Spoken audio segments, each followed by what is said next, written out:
Isaac Hayden filled in at right back. Both Longstaffs played in the midfield, and Gayle and Joelinton started as well. Lee, I'll come to you on this, going to because you went down to Molineux, as you usually do with these away days at the minute. What did you think of the team going into it? Well, me and Sam were shocked by it when we were seeing it. It was like we were trying to scratch our heads and thinking, well, are we playing 4 at the back, or we're playing 5 at the back? And then we figured out it looks like Isaac Hayden was going to be playing right wing back. And then it was like, okay, so is he playing 2 up top? Is it Gayle? Is it Joelinton that he's playing up top? So yeah, we're trying to work it out, what was happening and what lineup was going through. But it surprised everyone, didn't it? Yes, it certainly did. But the one for me was Kieran Clark coming back in. Because over Christmas, we've spoke about at length on this radio show the amount of mistakes that these ball-playing centre-backs played over the amount of mistakes that were made. It was nice to just have a calm, composed centre-back at the back, and I think it showed throughout the day. We'll probably speak about man of the matches and who played best later on in the show, but I was really happy to see Clark come back. But with the injuries and things like that, because we'll have Lascelles, ASM, loads of players out. Did anyone actually think we were going to get a result this weekend? Rob? No, not at all. Focus on Rob. Rob, I'll come to you. Sorry. Yeah, not at all. It was one of those difficult places to go to, isn't it, Molineux? They've made that place a fortress, especially since Nuno Espirito Santo has taken charge there. They've come off leaps and bounds. They're a team that have had very little suffering over the past few years. So yeah, it's a place where they're beating Man City, isn't it? So yeah, to be honest, considering the problems that we have, us getting anything out of the game was one of the last things that I had that I was expecting.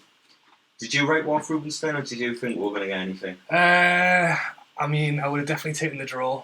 I wasn't expecting much. Like Rob said, the amount of injuries we've had, I had no idea who was going to play, what we were going to play. And Wolves haven't been on fantastic form, but neither are we.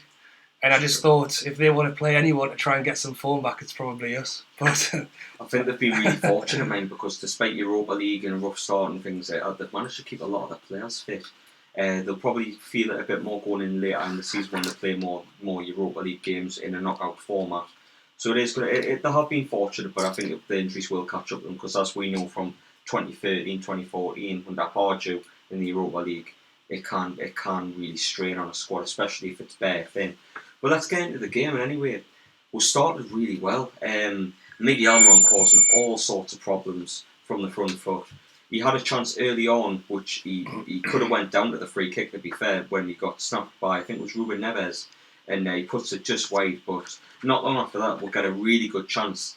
Willems runs down the left-hand side 9 minutes in, cuts inside, and when he cuts in on that right foot, you just know it's all over. He's done it a couple of times this season, and it's turned into gold every time. Plays it into Dwight Gayle, and fair play to Dwight Gayle on this one. He puts it straight into the path of Almiron, who slots it into the top loop of the net. Fantastic, as the posters behind us fall down, which is fantastic. Rob, well done for putting them up so well. But Miggy slots home, and 1-0 up at 1-0 up at Molineux. Scenes. Lee, you were there. Describe them.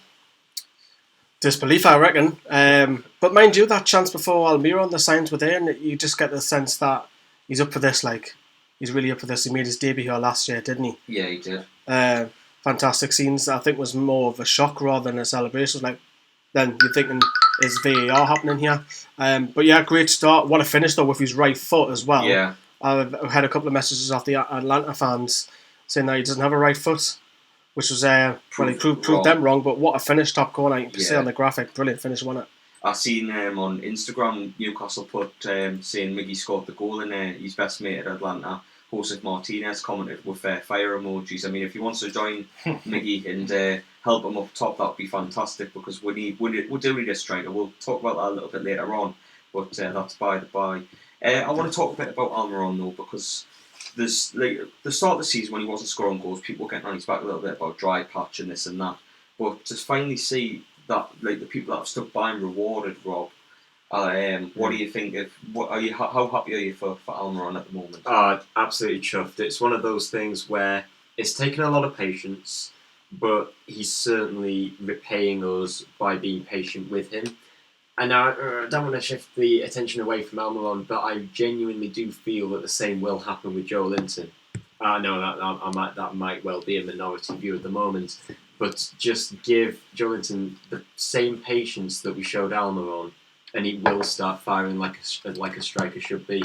But as for Almiron, that's 3 in 5, 6. It's 3 and 6. 3 and 6. 2 in his last 2 as well. Yeah, terrific. It's like what we always said. Once he gets that first goal, the floodgates will open and he'll start firing on a regular basis. And like you said last night, he has got his mojo back. Indeed. But I just want to remind everyone, you can contact and have your say on the channel and that today on the radio show. You can give us a text. It's on screen 0747 649 7166. You can text in, send anyone a question, an observation of yesterday's game. Let me know. Contact in. It'd be fantastic to hear from you. But yeah, I'm so happy to hear the optimism about Almiron and how good he's doing, because it's really nice to see, because I've stuck with him. I always says the hard work will persist and eventually the goal will come. And now the first goal came against Crystal Palace. He's really got that. He has got his mojo back. He definitely has. Even when he's running, he's looking to get forward. He's looking to make things happen. Always positive. Always optimistic. I mean, he played this down in an interview with the club earlier on the day that they put out, saying, I don't feel any different, anything like that, but I beg to differ. Like, he's just got a spring in his step. It's just like the monkey's off his back now. He can really hit form, and I'm actually really proud of him, because he's stuck with it. He's kept a positive mindset throughout, and whether Jordan can repeat that remains to be seen. I would love to see him repeat that. But we said, Kyle, just sorry to interrupt you, but we said that we wouldn't put it past him now to go on a run where he'll score 2 or 3, and it wouldn't surprise him now. Now he's got that monkey off the back, and now he's actually the only threat, because if you look at Newcastle's side, you look to him first now with ASM out. Joe Linton kind of do nothing at the minute. Got to be careful what I said there. So yeah, he's proven the doubters wrong, and I think we all had faith more in him than we do in Joe Linton. I mean, you're not wrong, are you? But it was a great link-up play with Gayle for the goal. With what's been said this week, which we'll discuss in the transfer roundup, with Gayle staying at the club, potentially a good partnership there. Rubenstein, I'll come to you. Do you reckon that's a good partnership to have? Maybe with ASM coming in, would you perhaps drop Jordan, take him out the firing line because there's a lot of pressure on him, and bring Dwight Gayle in? Possibly. I mean, one thing I will say is the fact that Almiron's got some goals. I think possibly the amount of pressure that Joe Linton's been under has possibly took a little bit off Almiron, which is maybe why he's kind of stepped in a little bit more freely. He's not the one we're all screaming at to get the goals. And now that maybe Almiron's scoring, maybe that might take a bit of it away from Joe Linton as well. If someone else is getting the goals, it won't be there's not as much pressure. Completely, I've never looked at it like that. But then I do also agree that we've really been looking at Andy Carroll to kind of step into that place to try and give Joe Linton that break. If we can have Gayle do it, maybe it could be another option. I mean, for me, I'm sure we'll talk about it at some point, but the strikers we've been linked with, I think I'd probably have one of them over Gayle. But it's an option. We don't even know what's happening with Gayle with his injury, which Kyle's going to talk about later. Yeah. True. We're touching that in depth in part 2 with the injury crisis that we've got throughout the season. But I do hope he's alright, because I would like to see him feature against Rochdale if possible. It might be a bit too soon for him after picking up a knock, but who knows. But we're talking about Almiron, how good it was being 1-0 up. We probably spoke about the subject longer than we're actually in the lead. Only in the lead for a couple of minutes yesterday. They had a VAR check Wolves for a penalty. What wasn't a penalty? Klopp definitely gets to the ball first. It goes out for a corner, and it might as well have been a penalty, because it's just the easiest corner I've ever seen we concede since John Carver was manager. Just defensively from a set piece, we're hopeless. The poor by Fernandes. It's very poor. And Dubravka, I'll touch on to Fernandes in a minute, but Dubravka easily gets in front of him. There's not even a fight. He just gets in front of him, and no bother. Heads into the left hand corner. Dubravka, no chance. And slots with his foot, Kyle. Yeah. I'll keep you right. Well, with his foot, my apologies, but I'll come to you once you had the opinion of Fernandes on it. Do you think he should be doing better? Oh, it's basic stuff. the corner comes in for Matinho and he just casually strokes it into the net. It's not like a blast or he had no challenge on him. That's poor. And Fernandes, he had a real shaky first half. Grew in the second half, but he's got to be doing a lot better. And The did attack him, like. Bruce has mentioned that we've got to stop giving away daft mistakes. That's not, well, you might say a mistake, but it's not a clear-cut mistake, but he's got to be at least challenging Dendonka to stop him having a free, easy shot, man. It was too easy, that. Yeah, far too easy. Rob, do you think there's anybody else to blame that? Because the ball goes through several players, doesn't it, before getting to Dendonka? Dendonka. It doesn't matter, Dendonka, it doesn't matter.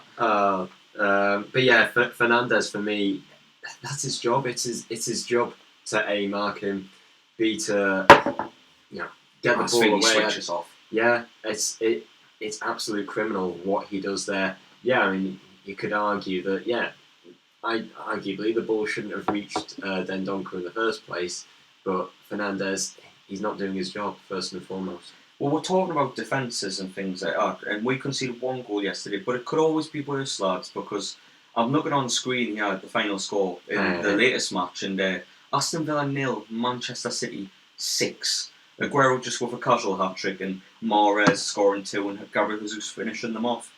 I mean... Hello, Aston Villa friends. Hello, Aston Villa friends. You love them, don't you? I thought you might come to me, since I love Aston Villa and how they took the mickey out of us getting relegated. Not once, but twice with some of the time. It's a beautiful thing. Not often I'll cheer for Manchester City, but every opponent Aston Villa plays I cheer for, unless it's Sunderland. It's a good result for us as well, because aren't Aston Villa in the bottom 3 currently? Well, it was Bournemouth. Was it Bournemouth before today? At the start of the day, the bottom 3 was Bournemouth, Watford, Norwich. Of course, Watford won earlier against Bournemouth. Oh, sorry, lads. It's 6-1. They've just scored a penalty. Boo! With 5 minutes to go, the comeback is well and truly on. But according to one of my mates who messaged us before the show, Villa fans were leaving 25 minutes in, so not many of them will be around to see it, unfortunately. But on to the more important things, back to the Newcastle match of yesterday. And a much bigger West Midlands club. Okay, Lee. I mean, you're desperate for a couple of bites on Twitter, aren't you? Well, that's not new. But Dubravka late in the first half, what a save this is. I mean, Adama Traore breezes past Willems. I thought Willems made it quite easy for him, to be fair. He cuts inside on his right foot, beautifully crossed. You can tell the Wolves players practice crossing unlike us. It goes into Jimenez, who heads it really well across Dubravka. I think Dubravka's already committed one way, which makes it an even better save. And he manages to save it with his leg. It's one of the best saves I've seen. Lee, you were there. You were in a certain part of the ground, which you would have had a good view with this. Did you think it was in the net?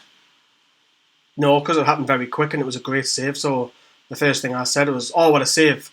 Because I didn't actually see the initial shot from Jimenez. I just seen it when it was about a foot away from Dubravka, so it could have been anyone, and I would have said it was a great save. But yeah, I thought it was in. Like it was just happened so fast. The ball going in, it was just in that zone where Jimenez thrives, and he puts it across the keeper like he's supposed to. Was a centre forward, and what a save from Dubravka. I mean, I've got in my notes later on for his second save, drawing up comparisons to Shea Given, but this is an absolutely unbelievable save from him, and we'll manage to get out of the first half with Wolves really on top and really causing a few problems, and we're getting 1-1. But before that, we had a couple of injuries as well, 2 forced injuries again. Dwight Gayle going off just after he set up the goal for Almiron, and then Paul Dummett going off injured as well. So we're going into the second half with another sub potentially, with the fear to use that sub, which was horrible, if you ask me. Were you concerned, Rubenstein, if this with this injury crisis? Because flashbacks to Leicester must have been in the mind. Absolutely, yeah. Well, I remember at the last game I was giving Bruce a bit of stick, but I was saying, what's going on here? Clark and Dummett were doing all right. Now Lejeune and Shaw look all over the place. I didn't realise it's because everyone in the dog was injured, and you had to make those subs. So as you said earlier, it was nice to see some of them come back in. But I think Dummett works well in our back five because of the left foot, because he can press that left side. He can fill in for Willems when he's chasing up the left wing. Yeah, sure. So I think he is a loss. And I've heard that Steve Bruce doesn't do as much fitness training as Rafa used to, which maybe it's an interesting one for I've later got no on. idea. Yeah, it is. It's an interesting one because we're going to be talking about why the injuries are such a problem, and Right. because they're talking about a little bit of an investigation at the club, but we're going to have more here on the Black and White Show to kind of nail down what the problem is at the football club at the minute. But we'll just get to half time, 1-1, and I was actually quite happy going into the second half, thinking, you know what, if we can get a focal point up front and try and cause some problems, you never know, we might be able to nick something. But I would have been equally happy with a point. I'll be honest, because I think Wolves win the ascendancy going into the late first half, and it could easily be 2-1 if not for Dubravka. So I was grateful for that. But the second half starts exactly the same as the first, and Rob, your setup is dreadful this week. Dwight Gayle's fell twice. Just to point out, this is Rob's work. If you ever need any DIY needed, look behind Rob right now. I know what to do with myself next week. I should stick to it. Blue tack. No. Let's put it this way: I won't be hiring you for any poster uploads. I mean, we're going well. I mean, Jesus, but the second half starts exactly the same as the first half ends, in Wolves completing that dominance, and they have loads of the ball. There's no pressure. Ruben Neves and João Martinho probably have about 90 to 100 touches between each other in the second half, because there's no pressure. They're in their own half. We're very deep in our own half, and Leigh, I'll come to you on this, because you maybe had something similar to this when we played Leicester and we're down to 10 men. Do you think we could have made more of a risk and went forward to try and get a win? At home, I was disappointed that we didn't, because we were losing, and we had 10 men, and I didn't like the fact that Bruce just didn't want to go for it, at least have an extra attacker. But with Wolves, I think most Newcastle fans would have took a point before the game. So not took a point off Leicester on New Year's Day. But Bruce wasn't adventurous. That's what I criticised him for. For this one, I could understand that Wolves are very much a ball-playing team, and they've got abundance of talent better than us. So a point at Molineux, under our circumstances, is a great point. And that's yes, I know it's a fallen grace that Newcastle fans have to now accept, but the truth of the matter is, a point at Molineux is a fantastic result for a side under Steve Bruce. Would you like to see Newcastle be a bit more adventurous in the second half, Rubenstein? I think as you say, I think I'd accepted the point before the game even started, to be honest. Yeah. So to throw that away, possibly not. I think we went out there with a job to do, and we kind of did it. And yeah, I mean, it was a tough one. As you say, they had a lot of it in the second half. So if we were going to throw something at it, it was the case of trying to go on an all-out counter, and they would probably just knock one in past us. Defended like beavers, didn't we? Yeah. Imagine if we had ASM off the bench yesterday. That would have been unreal, because they seemed susceptible to pace, because Almiron was getting in between the channels really well, and I think if I had just an ASM there, I think it would have made all the difference. Someone like him as well can do so much on his own. It wouldn't risk as much going forward if we could just throw him on and just go, look, just go for it. Yeah. We're not having to remove our banks of 4 and 5. We can just stick him on there and just go, just give it a go. Yeah, definitely. To someone else, you'd have to actually push 3 or 4 players forward, and that's when we're at risk. He's so important. There's a question in my notes later on about that, actually, how important he is to the team. But before we go to a WhatsApp message, because one has just came through, Jimenez had I think it was a shot cleared off the line from NE29's very own Matty Longstaff. Very aware in defence. This is a common theme, Rob. It is a common theme. It is every week. Every time I'm on, I have to mention them at some point. It's like me throwing Dan Ball laser every single week. Aye, but no disrespect to Dan Ball, he's currently acting Stanley and the two Longstaffs, NE29 in the first team for Newcastle. So Leigh, maybe your team will come for Dan Ball laser, but currently Dan Ball laser was at the same class as my brother. That's what I'm hanging on to. I mean, I think Sean was in a year below me in high school, and I think Matty was 2 or 3. I don't know. I can't remember. The same class though. I mean, that's so petty. But fantastic save off the line from Matty Longstaff. Great awareness to get to the back post, like Ashley Cole in his prime when he used to hammer them off the line. But what a fantastic save this is from Dubravka. They get a very similar opportunity where the ball goes in from Adama Traore, and Dubravka makes what I think is a better save than the first. The goal's gaping in one end of the goal, and I think Otto thinks he's actually put this one away, and Dubravka somehow makes the save. And Rob, I'll come to you on this one. Sum up this save. It's Martin Dubravka's save. It's a Martin Dubravka save. It's a Martin Dubravka save. Say no more. It's just incredible. You know, that by many goalkeeper standards is a tremendous save. For Dubravka, that's just a normal day at the office. I think if David De Gea or an Edison or Alisson makes a save like that, I think they're going on about for the next 20 years or something. Oh yeah, I think it's just an absolutely unbelievable save. I thought it was in. I did think that one was in. I'll tell you what is criminal though. Last week, or actually no, it was during this week. Saw a guy put on Twitter where he's ranked the 20 Premier League #1 goalkeepers. Oh, I've seen this. He ranked Dubravka as the 16th best goalkeeper. And he put Matty Ryan at Brighton 17th as well, and he's been spectacular this season.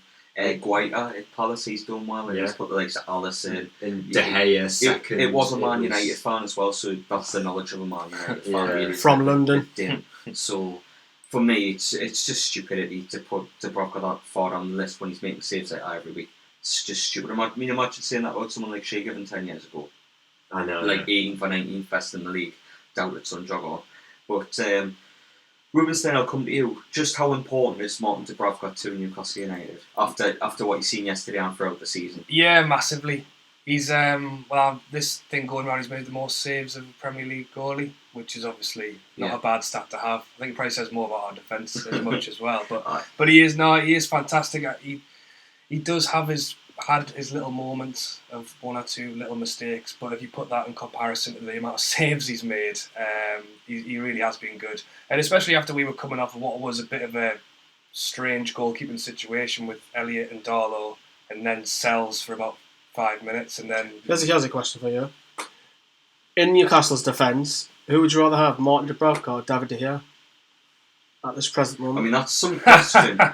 With our defence. I think you've set people up for a failure, because I can just see a little clip on Twitter. Martin Dubravka's the best goalkeeper in the Premier League. You're not going to get that out, obviously. De Gea in the past maybe 12 years... No, not 12 years. Not that long. Last 8 years at Man U since he signed. Has probably been one of the best goalkeepers in the world. So to compare them is... Let's compare them right now. This season, I'd say Dubravka's been the better goalkeeper this season. But... And last season. Who would I take him as a goalkeeper? I mean, I think it's unfair to compare. You're arguing De Gea, who's seen as one of the top 5 goalkeepers in the world, and then Dubravka, who isn't. In front of our defence, though. I mean, we could sign De Gea and find out. Get him on It's loan. not going to happen. I mean, we've had enough troubles with loans in the past couple of... Don't think his girlfriend fancies a trip in Newcastle, mind. What's he saying? Manchester's better? I wouldn't say it's more. Blue? It's more well known. Well known is probably the best way. Being polite. I mean, Manchester's a nice city. We've been there. It's got the trams and we've got the metro. But I suppose that's where it ends. Manchester's very similar, if you ask me, in terms of like the city. But we'll manage to hang on and get a point away to Wolves. And as Rubenstein said before, and I said earlier on as well, fantastic point. I would have stole it. I would have been happy to steal this from them, not given how good these are, with the amount of players they have, the good strength and depth that they have. And Lee, were you happy driving all the way home this morning from Wolverhampton with 1 point? Yeah, I guess so. I think obviously I stay over if I'm the only person heading there. But it wasn't too bad driving home after a point, because you're hopeful of a point.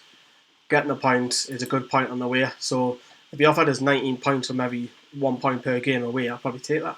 So a point away from home, point earned, I think, despite Wolves dominating the possession. Yeah, I'm really happy with the point as well. Rob, before we finish up on that point, before we go into like the post-match stuff, are you happy with the point of Wolves yesterday? Delighted.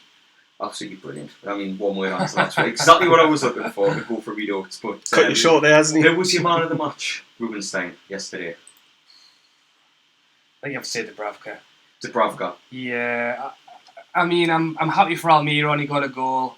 I'm happy that Gayle did himself all right before he had to go off. But overall, if Dubravka wasn't there, I mean, we had a couple of chances as well, but I think they had a lot more, especially second half. Yeah, we had a couple from long range, but I didn't even think to mention them. Yeah, it was mostly a Wolves dominated performance, and Yeah, for me, I'd probably say Dubravka as well, but I've got loads of honourable mentions. I think Almiron deserves it for his work rate. I didn't even mention the tackle that he made on Adama Traore. He was nearing full speed, and he gets the ball for an amazing challenge. I think I would have led to a really good Wolves chance if he didn't make it. There was a stat yesterday actually. Miguel Almiron was officially faster than Adama Traore yesterday. There was some fans saying he's a faster player overall, but have they seen Adama Traore full tilt? That man is a monster. Like at full speed, I don't think there's a fullback in world football that can deal with him at full speed. He's just such a good player. Player that I said a couple of years ago should sign there on this very channel as it happens.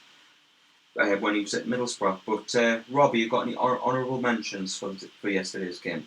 Well, actually, I was working at York City yesterday during the game, so I've only seen the highlights of our match. Whilst the match was on, I was only checking the score occasionally, so I wouldn't really want to. Okay, I'll rephrase the question. Is there any players at York City that you'd like to see?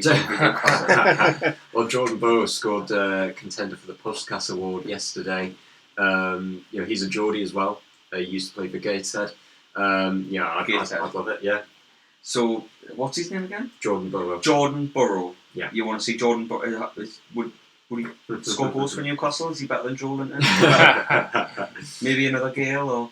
No, we'll see. Lee, what's your honourable mention for yesterday? Almiron's got to be, I think. Almiron, your honourable mention with the Dubravka man of the match. I'm going to say Isaac Hayden, because playing it right back, out position, I mean, he did really well. Not much got past him.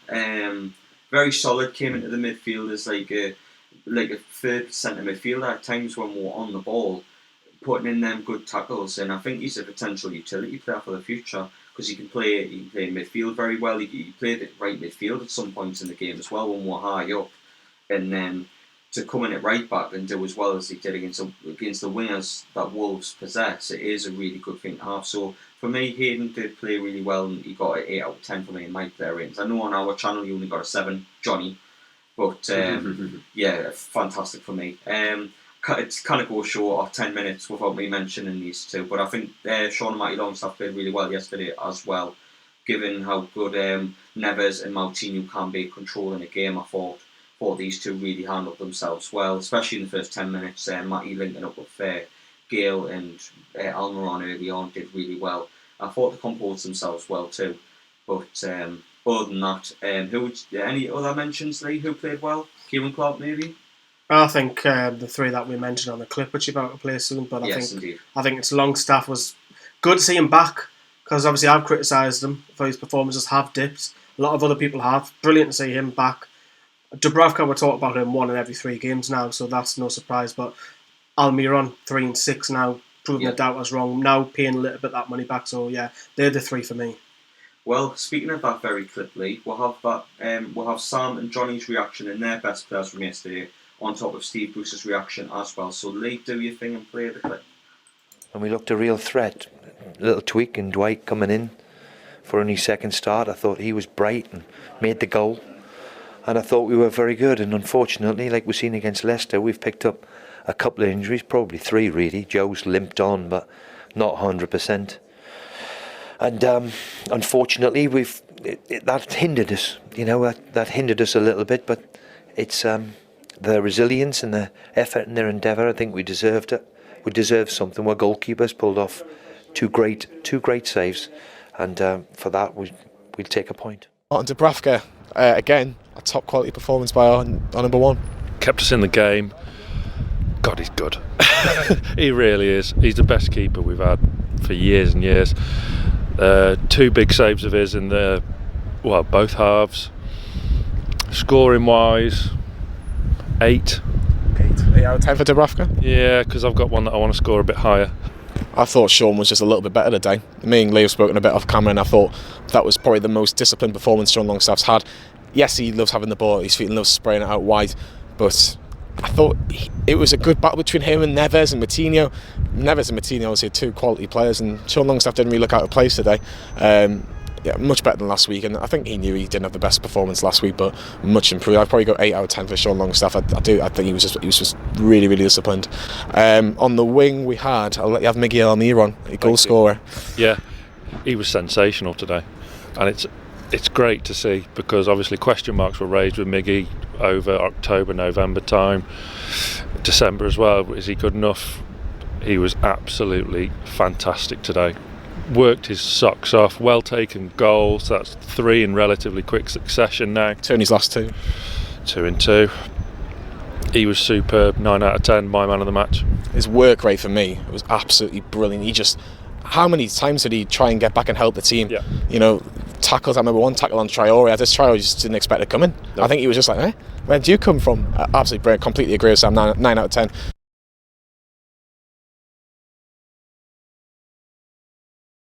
Agree with Johnny as well on Miggy Almiron. I would have given him a 10 personally, though. I thought he was even better than that. That tackle on Doma Traore was unbelievable, and really happy with that. But that sums up the Wolves game just about. Happy with a point in summary. Going into next week, we're against the likes of Rochdale and Chelsea in good spirits, with a couple of good players to come back, key players like Lascelles, ASM, etc. We'll be talking about later on. But it's left a good mood going into the weekend. But in part 2, it's a bit more negative, I'm afraid. We're going to be talking about the injury crisis and what we think's caused that here on the Black and White Show. But remember, a text with questions for your opinion about Newcastle or the upcoming injuries that is on the show. You can text us to 0747 6497 166, and you can text in, and we'll get your opinions on the show. But yes, we'll be with you in a couple of minutes.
Saint's only just made it. He's literally sitting in his seat now from his glass of water. Bless him.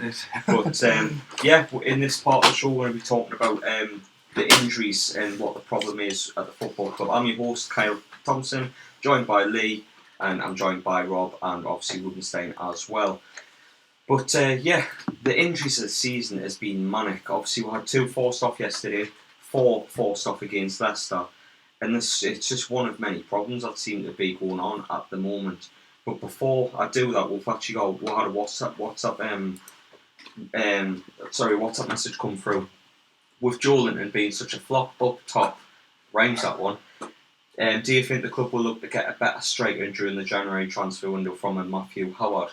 Now, that was sent in last week, but we didn't actually manage to get in time with it. So, Rubenstein, I'll come to you first. Do you think we'll be looking to get a better striker than the flop up top? I think we definitely will be looking to get a striker in January. I think what I've heard the most of is all loans. It's all loan rumours. But to be honest, I'd happily take a loan. The thing was, we've already just splashed out a big bit of money on Joelinton, although he hasn't been very good so far. As we've seen, as we've seen with Almiron, he has come through and got a few. And I do think the problem with Joelinton, and I don't want to regress, but the fact was, if we'd kept Rondon and we'd played him, but then put Joelinton in and given him a chance and in and out, we've just slammed him in there full stop, and he's struggled. If we got Giroud or Batshuayi or someone on loan, to just give him those intermittent take him out the firing line and yeah, give him a bit of help, for sure. Yeah, I completely agree with that. Thank you for your question, Matthew. Actually, Paul sent one just before the show started as well. Say I'm keeping up with him very well. But major negative bar the injuries is Atsu's lack of form. Is his time up at Newcastle United? Rob, I'll come to you on this one. Do you think Atsu's time's up? Well, you know, one of the biggest fans of Christian Atsu is always got to be Paul Butter. Not like. Yeah, well, he's not going to thank you for that. Probably not. But you got to think, if you take Atsu out of the equation, all of a sudden the strength in the depth of the squad. Yeah, plenty well done. It's just pretty much non-existent. I think one of the negatives of yesterday's game, sorry to cut you off, sure, is when Atsu came on, the amount of times he lost the ball. I think he lost the ball about 25 times or something in that game. And I could sense the frustration, because every time he's on the ball, he manages to lose it. Like, he didn't contribute anything yesterday, which was really disappointing. I don't like putting players on blast, but Atsu was shocking yesterday. He is a championship player. Like, he does feel out of place in the Premier League. But at the same time, who else could you play whilst the likes of ASM, Almiron, Joelinton? None of those three seem to stay fit at the same time. Okay, so the position of left winger, who would you put in if Atsu's injured and Almiron and ASM? You could put anyone in. Put Willems exactly. I think Willems would do very well on that position. I know it's putting a wing back forward, but then of course with Richie coming back, you could put Richie there now as well, for sure. Yeah. I'm just going through the WhatsApp questions. We've got one from Owen as well. If you were to continue with his goal scoring and effort for a long period of time, do you think Almiron could go down as a cult hero at Newcastle? We've actually got one coming in as well. Typing that's that one. Who's the question to? The question is to anybody on the table. Oh, I'll answer that. I think he got a lot of stick, and there's a lot of fans who stuck by him, which was nice to see. Joelinton's not getting the same treatment, maybe because that's kind of he's a strike on the transfer fee, but I think with Almiron, I think he wants to do well. You see him smiling. When other people score, he's got a big massive grin on his face. He was buzzing that he got that assist. Just getting an assist, he was buzzing, man. So I think he's took it all in. He's just looked around the place on his first game against Huddersfield. When he hit the post, he was looking around thinking, wow, I'm here. Do you know what I mean? He's a kid from Paraguay who's went to the MLS. And I don't know about a cult hero. I think the jury's still out on that. But Almiron becoming a cult hero, I reckon so lately. Well, I know, but Paul thinks Tamuri Ketspire a cult hero. He was a bit of a nutter that smashed things. Some people might think, I don't know, Stefan Bosch is a cult hero. I best not say that in too much anger, otherwise he'll find us. And Paul likes Andreas Andersen. I don't think he did. I think he knows a bit too much on him. So he wasn't too long to know much about, so it's easy to read up. He just did that for extra points in a quiz we did 2 years ago. The jury's out, but the signs are that he's got a bit of momentum. Now he's got to keep that form up for me. It doesn't say who sent this message in, but he's not happy. with a point yesterday. He says Newcastle should have won. That Almiron goal was fantastic, but to concede at the other end straight away from a corner, just poor Morgan. Fantastic observation. I completely agree. That we should have won. Yes, we should have won yesterday. Nah, I disagree on that. I thought we were the second best team. I agree with the fact that the goal was easily given away, but I think the point was a fair reflection given the game, and Dubravka kept weighing it to keep avoiding a defeat. We've got another one as well that just came through, which will take us nicely onto the injury part of the show that we're going to talk about in depth. Whoever has the voodoo dolls for their UFC squad needs to stop pulling their hamstrings. Also, fewer soft tissue injuries if the training facilities were better, which takes us very nicely onto into the injury situation. It doesn't say who sent that in, but thank you for that. Leave your name next time you send it. Yes, leave your name and you get a shout out on the Black and White show. But injuries so far this season: Maximin, Carroll, Manquillo, Yedlin, Lascelles, Shea, Ritchie, Almiron, Shelby, Clark, Dummett, Willems. It's the best part of the whole squad that's been injured in some part of the season. The show does finish at 8 o'clock, by the way. So if you couldn't finish that before I've just went with the key ones. In fact, speaking of key, he's picked up injuries as well due to this. But all have been injured at some point this season, and we've had a couple forced as well through two injuries off yesterday before half time, 4 in the game against Leicester, as I said before. Where do we think the problem lies? So I've got 3 categories here. Is it a lack of luck? Is it the training methods, or is it the lack of rotation? Rob, I'll come to you first. I think the best people the people who are best placed to answer that question would be the players. They're the ones who are on the receiving end of this training regime. Realistically, though, you're not going to have Christian Atsu say, "Oh, Steve Bruce makes me run too hard and I get injuries." Well, no, they're not going to say it. They're not going to make anything public. But they alone are the ones that know. Because I admit, I don't go to their training sessions. I don't know what Steve Bruce does in training. So I've got no way of judging whether the intensity is too high. But then at the same time, these are Premier League players who are day in, day out, they are paid to be footballers to train day in, day out. Indeed. But they'll come to you with this, because it could be argued Steve Bruce has to take a little bit of the blame as well, because he's had injury crisis in a lot of his previous clubs, like Hull, Villa, Sunderland, where it's all been a blame at some point, where there's been massive injuries. Is this a massive? Is it just a coincidence, or does Steve Bruce have to take a little bit of the blame for his training regimes? Yeah, training regime. Well, let's flip it and go back 12 months. So when Rafa had this team, Rafa didn't suffer many injuries because he's very articulate. Is that the right way I've said that? Someone, Rob, you'll know that word. Very particular for what articulate. Well, being articulate is sort of very expressive. Yes. Love a good dictionary, mate. Yes, you can get them at all your good bookstores. But I think Rafa was very, very careful. He had like a big team of physios and doctors around him, but we didn't suffer many injuries around Rafa, because if a player had a knock, he wouldn't risk that player the next game. Remember? He just said, "No, I'm not playing you." Whereas Bruce, I think you've got to put a little bit of blame on him, because he only rotated once in the whole of the festive period where he changed 4 or 5 players. I think he does deserve some blame, but not all of it, of course. But yeah, you think you've got to point the finger there. And I don't know. Rob's laughing at something on screen. Yeah, sorry, I've just seen a comment come through. Do you want me to talk about it? But I don't want to interrupt you. You've brought it up now, because you're giggling away at yourself. So earlier when Carl was reading out no, it's not a pun. Well, earlier when Carl was reading out the injury list, and I said the show finishes at 8. And Kenny Wilshire has responded to that, saying, "Show finishes at 8. Best not ask Rob a question then." So, he was full of one-word answers, Kenny, in the last part of the show, so I'm not quite sure about. It's not been very helpful. Bit of a mixed bag, but you could argue, Rubenstein, it is a bit of luck as well, because we have had loads of injuries in the past, and it's been a case of where, like, when it rains, it pours at Newcastle, because a couple of seasons in a row where it's like, where we've picked up one keeper's got injured, and then we end up with Jack Anick in goal. Several defensive injuries where we've ended up with Curtis Good at the back for a couple of games. Yeah. It's like, it can happen, and Bournemouth have suffered it this season.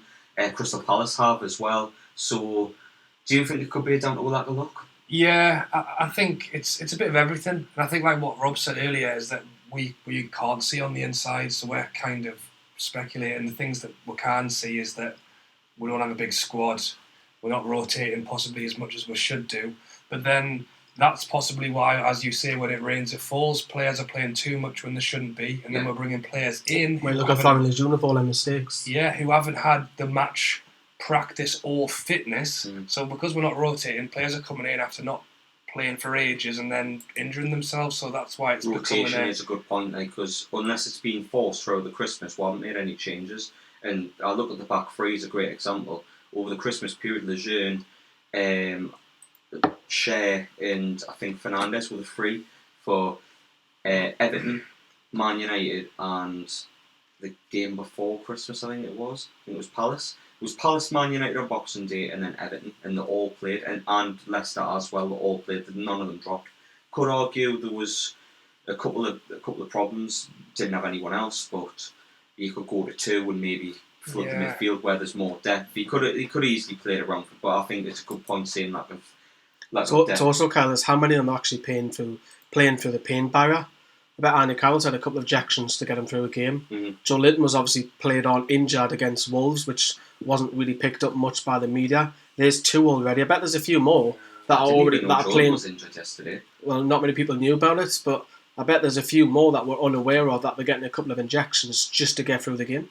We've had a couple more WhatsApp messages, so since I brought it up at the start of two, the flooding in. Just to remind you, it is on screen, but if you're listening on Nova Radio, it is 0747 6497 166, and you can WhatsApp message in, because Lee says it's not a text. Thanks, Lee. You can also email as well. You can also email as well on contactnftv at Gmail. But Gmail. Well, yes, that one. It's on screen. It is on screen, but I would recommend the WhatsApp, as it's been more looked at in today's show. But we've got, I think it's Randy who's messaging. The screen went off, so I do apologise. Rich Tandy. I'm just trying to delay as much as possible before the screen turns on. There we go. The blame lies with our tight beep owner, wheelie bins and kiddie pools for the Premiership players. It is a joke, man. Rich Tandy, massive fan of you all. Cheers, Randy, cheers, Rich. Sorry for your observation. But yes, I would. It does facilities. I think you're trying to mean. Does the blame lie with the owner, Lee? So the question for that is, do you mean for the facilities then? Yeah, well, you could say the facilities. But potentially, because if you had I know Rob, you go in these ice cooling chambers and all that. Did the club have this? Probably not. No. Swimming pools, stuff that will relax your muscles. Like saunas. Yeah, just little things like that. Because again, we don't see too much in house with the club, because they don't really releasing it to the behind the scenes stuff. So again, we're probably speculating about. They definitely haven't got a swimming pool, because it's a sort of vibe of, especially with Newcastle, it sort of feels like a vibe of a cult. So it seems to be that they're meeting the very doors stays strictly behind closed and it seems to be that they're meeting the very standards which the Premier League want in terms of your category A for a training ground, whatever. Whereas the club meet the basics, but they could be doing so much more. Look at Leicester City going crazy on this new training facility that they're building. So it could be another factor. Probably is probably good half the factor. I think. I think it's a factor as well. I mean, we've seen it's more embarrassing than anything else. I think the pictures of the players in the wheelie bins on the side of the training ground. I think it's pretty embarrassing. Musa Sissoko, European World Cup winner. It's crazy. But then, as Kyle said earlier, under Rafa, he had the same facilities and there wasn't as many issues. He wanted them to be upgraded, didn't he? So I think Rafa and his approach with training and things, that was a bit more thorough, and went with an individual approach where you'd have something for every player, because that was the attention to detail the man had. Steve Bruce, I think he is a good man manager and get the best out of the players, but I think in terms of his training regime, he expects a certain standard, and he expects every player he has to reach that standard, and if you don't meet it, you don't play it, something along those lines. But for me, I think there is a couple. I don't think I'll put it down to one. I think there is a problem with the training facilities, because there's got to be a reason why a manager like Rafa Benitez was screaming for training facilities before he left the club, obviously. So I think they do need looked at, because painting the walls for me isn't good enough. They need to do a little bit more than just that. Obviously, the wheelie bins, swimming pools. It's not really good, is it? They need. If the Premiership players and the players that I'm just picturing it now. Sorry. If the players that are the players that they compete against in top teams, if they've got the state of the art facilities, Newcastle should be exactly the same to help these players get back to fitness, And even though we had a manager like Rafa Benitez in the past that like kind of papered over this, it is something that needs addressed, because you just need to look to when Alan Pardew was here. The training facilities were very much the same, and we had a lot of injuries every season, and very similar injuries as well. So Rafa managed to paper over the cracks in that regard, but I think if it's any lower than state-of-the-art best manager in the world, it is going to get found out. And these training facilities need upgraded to help the players the best they can. Where I think Bruce does need to take a little bit of the blame, though, for me, is like a rotation over Christmas. Unless it was forced, it wasn't made. There weren't made changes. The likes of Alan Saint-Maximin suffered. He played on injured against Crystal Palace. I think it was Crystal Palace anyway. The likes of Lejeune had to play just on from a massive injury scare. Shea playing on injured against Leicester. It goes on and on. The lack of rotation was just scary. And yeah, you could say we don't have much depth in the squad, but I'd rather take a player off that's injured and play him the next 5 weeks than play him to full time in one game and miss him for the next 6 or 7. And for me, I think the rotation needs to be a little better. I'm not calling Steve Bruce into question, but I think that just needs to be a little bit better. It's alright, I'll call him into question. He should have rotated a lot more. It is a tough one as well, because he's under pressure. He wants to play his best team. We're in a slump, and if you've got someone like Saint-Max, like, what's going on. You want to play him, don't you? So it's very 50-50. It's hard. I think at the minute, and I've seen the social media messages with Alan Saint-Maximin, is that the fans don't want to rush back. Take your time. We'll happy wait another 2 more games. But I think that is a key factor in Almiron's form going up, is that we're not panicking so much. Don't get me wrong, we want Alan Saint-Maximin in the squad, of course we do, and get where to A to B so quick and get one on the counter. But because Almiron's doing the business, we're not as worried about him as much coming back at the side, or the time that we're waiting for. So, and that's what you want from your squad, is other people stepping up. And when Alan Saint-Maximin comes back, to say, okay, Alan, you're back. Let's get with some goals. You've got to do it as well. But I think if it was Almiron wasn't firing on all cylinders, I think people would be jumping for him to come back. That's what Rafa used to. What Rafa used to do was Lejeune, because we've had a comment saying Lejeune was out for a long time under Rafa. Yes, he was. He had exactly the same injury, but on the other leg. And Steve Bruce has nothing to do with Lejeune's injury. He was injured before he came through the door. But what Rafa did was he played him in the FA Cup against Luton, and then slowly brought him back in. And then he was a massive player with Lascelles at the end of the season and did really well. But I think Bruce, I don't know if it's been a choice of just to play a certain way, or if he's just kind of chucked him in and says, look, you need to play this amount. But he's played Lejeune straight from this injury 3 games in a week, and Lejeune... Right, so you want it done, Kyle. He cost mistakes. It did. Lejeune, it was the worst I've seen Lejeune. And when you talk about Lejeune at Newcastle, you'd think a solid defender, very calm, very good ball-playing defender, and on his day is our best defender by his street. But in those 3 games, it just cried that we needed like someone that was fully fit and ready to go. And you could see when Bruce had these options in Clark and Dummett, he dropped Lejeune straight away. So Lejeune's has kind of been at fault for his own injury and his own mistakes, hasn't he? Yeah, it's a mentality thing as well, because when you start to get tired, you're not as performing as your best. It's the same as work. If you're doing a 10-hour shift and you're on your last hour, you're not putting in much effort in your... You're going for the to the corner and hold the ball, go to sit in the toilets. No, it's the human thing to do. It's anything. If you're driving, you're going to get tired the more you drive. So he's playing a lot of games. He's been overworked and he's doing overtime. And if your boss is watching, you've been copped. I love my boss. He's a great guy. He's from your neck of the woods. What Shields lad is he? Yeah, North Shield boy. It's a big shout out. But and he's 29. No, I don't use start as well. That. I think that's my thing. The puns and the stats are yours. Rob. Like a parrot. Don't mention any stats. But yes. The final verdict, lads. What do you actually think it's down to? We'll go around the table and I'll start with you, Rob. What do you think? What do you think it's down to in all this injury crisis? I think a lot of it is luck. Or bad luck. Bad luck, right, okay. Rubenstein, what do you think? I do think it's a mix of everything. I'm going to say rotation. But I can see why we didn't rotate, because we want the best players on the pitch. And we don't have the depth of squad. But I think that's possibly why. And Lee, lastly, I'll come to you. Quite similar to Rob. I think it's down to rotation.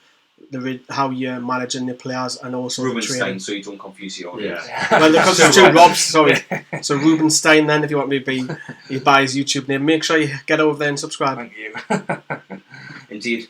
But I'll probably say it's down to like a rotation. I think even though you can sympathise with Bruce on it, I think he needed to be a little bit more responsible and put the players first. But that rounds up the second part of the Black and White Show.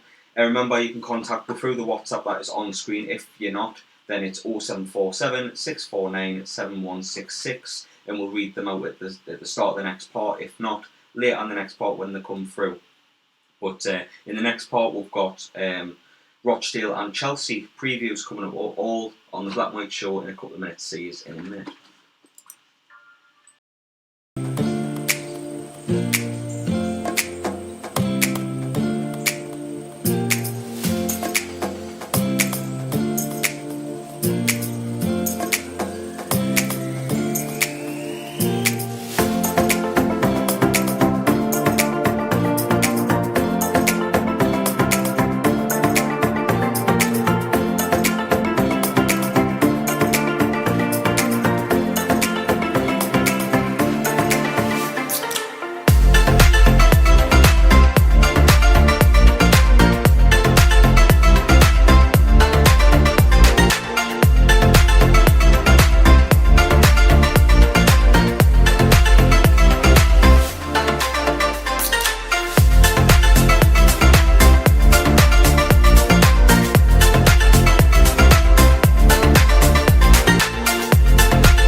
Black and White Show on Nova Radio Northeast 102.5 FM, as well as on YouTube and all platforms with Newcastle Fans TV. I'm your host Kyle, I'm joined by Rob, and Lee, but it's Rubenstein, the lad in the white top on Lee's screen.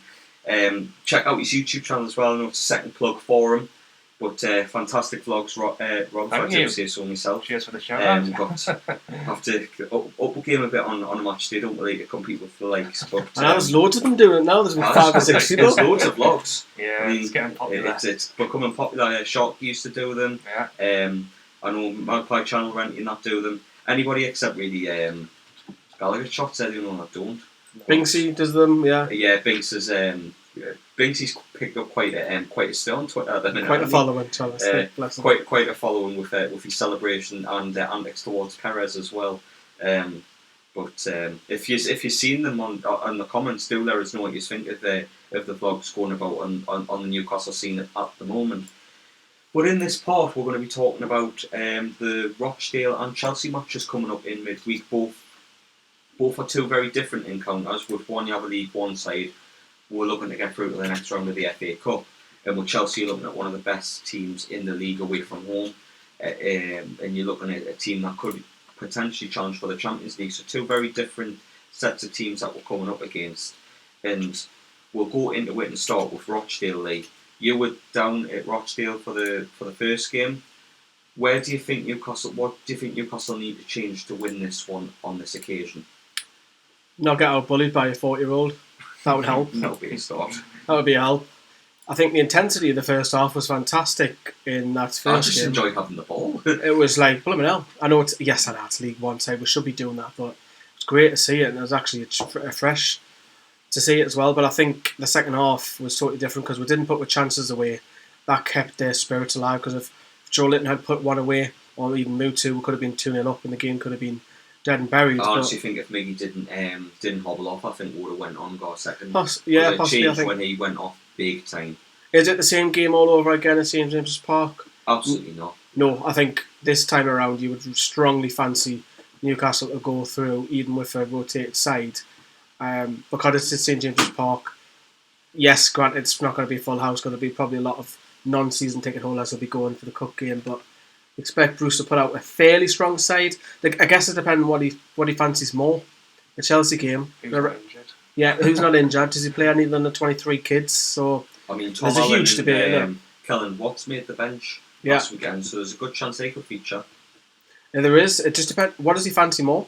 Does he think he can get a point or a win against Chelsea, because Chelsea don't have a great record up here? Or does he think, okay, I've got to treat the FA Cup more seriously? I think you've got to look at both. I think it's finding the balance. We've got a comment, Lee, from Kenny from before with Rob about the 40-year-old striker kick he's in for him. But I mean, it's a good idea, but that's only if we can catch him. A couple of players sent off, but would need someone a bit quicker than Fernandes to get on him, because Wilbraham, to be fair, had Fernandes' life. There was a chance 5 minutes before his goal where he did exactly the same turn, and wow, it was he managed to leave Fernandes for dust and then bury past Dubravka on the second occasion.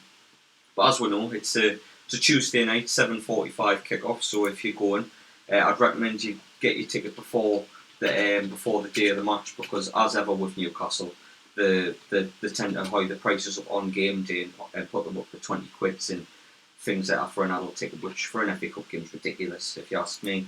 But Rochdale, as I put in my notes in the last ones, Rochdale are still one of the few teams below Sunderland in League One. Despite Sunderland picking up a win last weekend, they're challenging for the playoffs, but still they're in League One.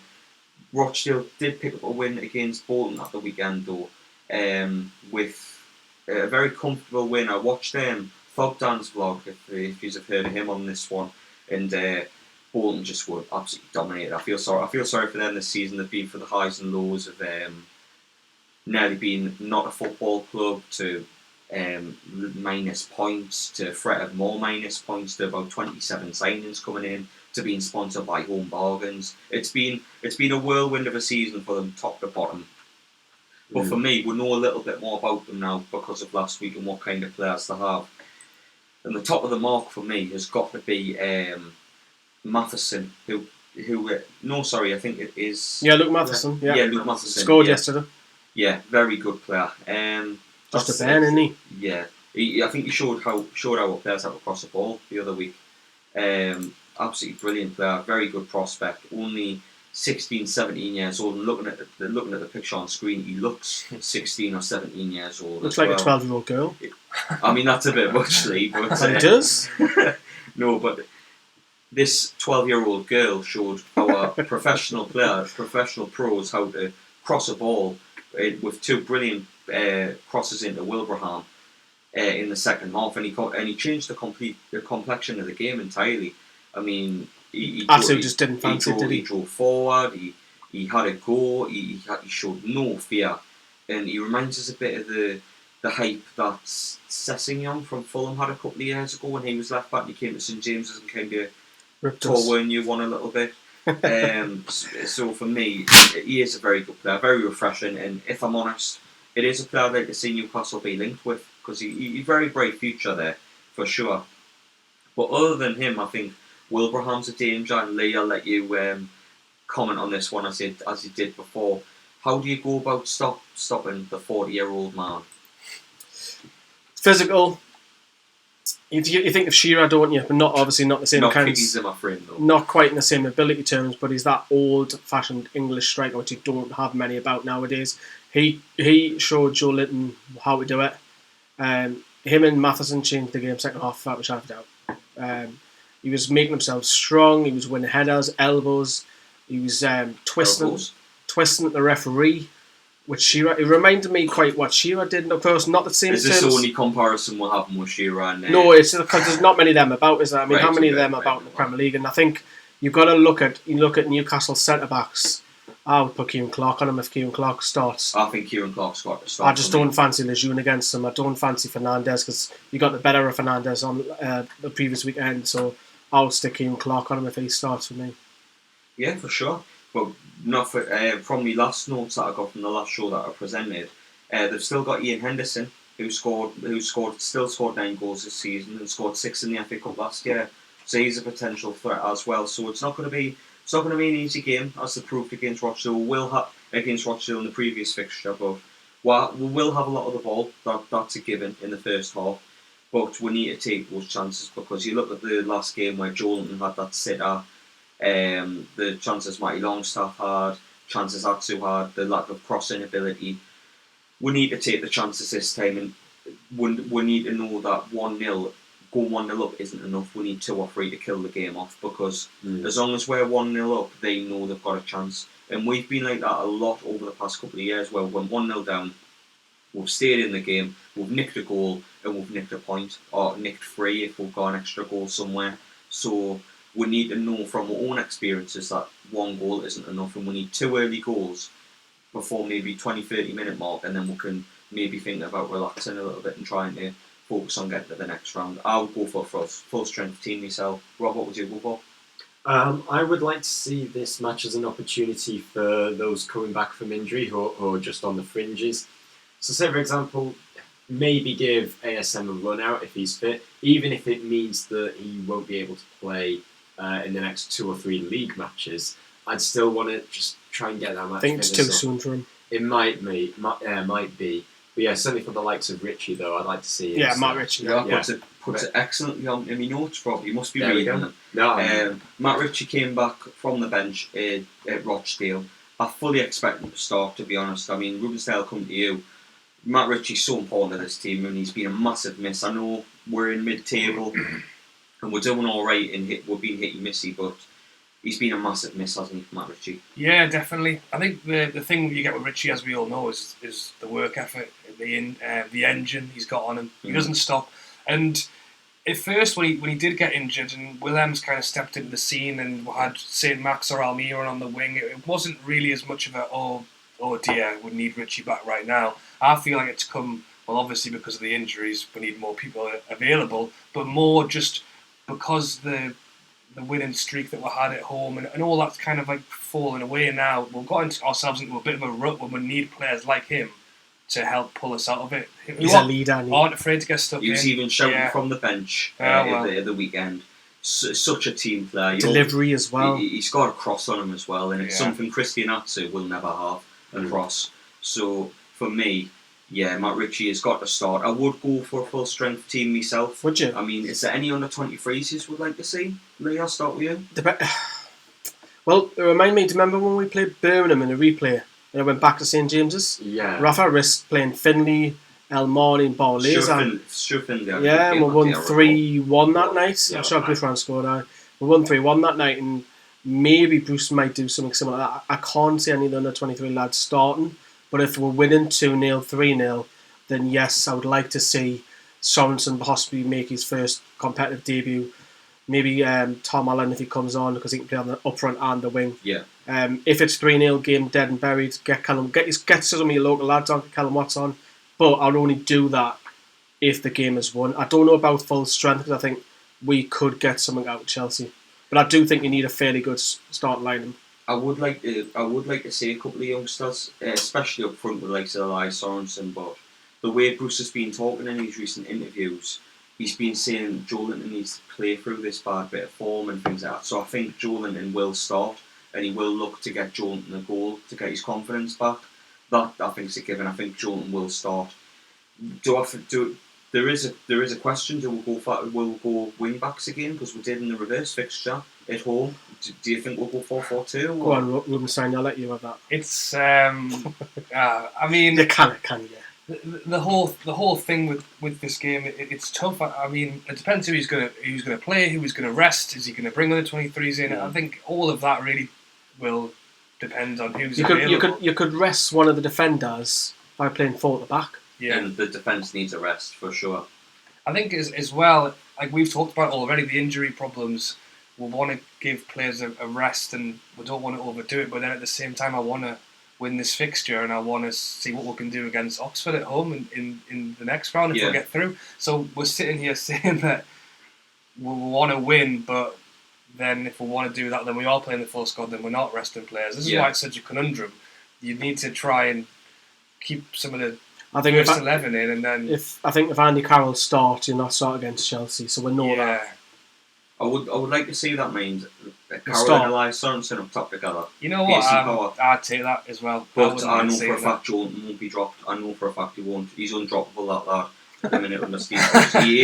He is. Like he's. Kyle rates Joelinton very highly. That's why he's undroppable. I'm not putting him down or anything. But Steve No, Bruce you rate him highly, very highly. My opinions are relevant on Joelinton at this moment in time. But Steve Bruce is persistent with Joelinton. He's shown full faith in him and playing him every week, and he's just trying to get that faith repaid, and eventually he thinks he'll come good. Like Almiron, like Rob touched on before, there is a hope eventually he will come good, and once the confidence comes in, he'll start kicking on and getting a bit better. I think that's Steve Bruce's way of thinking on it. I mean, I don't know, but for me, I think he's going to start Joelinton and Carroll. I think Elias Sorensen will be on the bench. I would like to see him get a chance though, because the past couple of since last year, since the under 23s where he was hammering goals in, since he's went out on loan, it just hasn't materialised for him anywhere. But before we move on to Chelsea, I'll go round the table. Lee, I'll start with you. Can you see we're getting through the next round? I think we'll do it this time. So I think it'll be pretty comfortable. Once the first goal goes in, I think we'll then surprisingly dominate, and I think we'll end up 2-0 winning. Okay, yeah, I agree, and I think that's a key point as well. What happened last time was we had the whole of the first half in our hands, and we didn't sort it out. We didn't put the goals in the net, and that would be what would be the perfect scenario for this game. Get 1, 2, maybe even 3 at half time, and at that moment we can take players off and we can change it, and we can give people a 45-minute rest. So fingers crossed. Rob, before we go to Chelsea. Agree with Rob there. Just try and get a few goals up fairly early on, then you can start to relax and look ahead to Saturday. I think we should be able to comfortably win this, have one eye on Chelsea and one eye on Oxford at home in the next round. What more motivation do you need to get through to the next round? I think if we play a full strength team and try and get a couple of goals up, I think it's well worth saying that we can comfortably get through the next round.